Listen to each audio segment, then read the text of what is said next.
Hey guys, welcome back to the channel. I'm looking at a Kobalt 24 volt max 4 amp hour ultimate output. So what does that mean? It means basically it has maximum amount of output, especially when you're using it with Kobalt tools. Super important.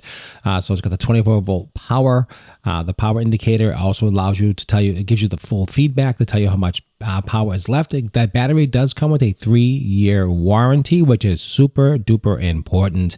So I love this battery. I love all their quality batteries. It's a lighter weight battery with maximum amount of power. That's the idea behind this. Let me open this up to show you a little bit what it looks like and just give you a quick weight on the scale. I highly recommend these batteries. They're an awesome battery. I have an older one that you see that's over 3 years old. This is the weight of the battery. It's about a little over a pound and almost 10 ounces.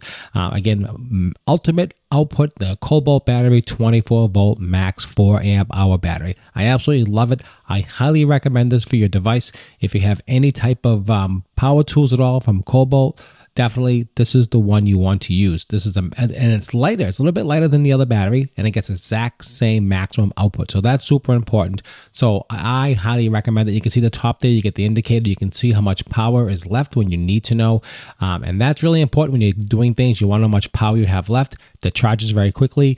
Just lasts all day. Absolutely highly recommend it. If you need battery, this is the one to go for. I love it. Thanks for watching this quick review.